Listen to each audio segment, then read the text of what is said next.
Il-poplu Malti klassifika fi 22 post minn 156 pajjiż fir-rapport dinji li jkejjel il-kuntentizza. Ir-rapport li jiġi ppubblikat kull sena fl-okkażjoni tal-Jum Dinji tal-Kuntentizza tħejja minn netwerk għal soluzzjonijiet ta' żvilupp sostenibbli għan-nozzjonijiet magħquda.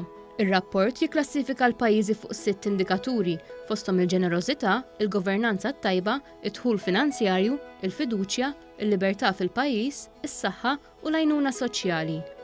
Dan ir-rapport juri li Malta komplet tavvanza l qudiem. Fil-fatt, fl-indiċi għas-sena li għaddiet, Malta avvanzat 5 postijiet mis-27 post għal 22 post. Minkejja li r-rapport ma jikklassifikax lil Malta mal-aktar 10 pajjiżi kuntenti fid-dinja, madankollu joħroġ li Malta klassifikat bħala l-5 l-aktar pajjiż ġeneruż fid-dinja, il-12 pajjiż l-aktar ħieles fid-dinja, il-16 pajjiż li joffri għajnuna soċjali u 16 pajjiż fejn iċ-ċittadini tiegħu jgħixu ħajja b'saħħitha.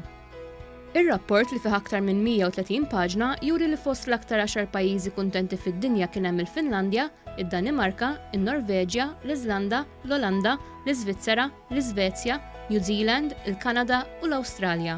Ir-rapport juri wkoll li l-kuntentizza tal-Maltin hija f'livell aktar għoli minn dik tal-Franċiżi li klassifikat fl-24 post, l-Ispanjoli li klassifikaw fi 30 post u t-Taljani li klassifikaw fis-36 post. L-Amerikani klassifikaw fis-17 post, 3 postijiet aktar minn Malta.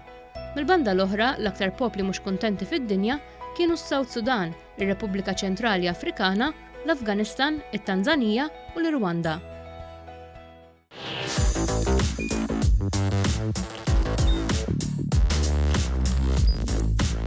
Idħol fuq one.com.mt u hemmhekk tista' tara l-programmi kollha li jxandru fuq One permezz ta' One Play.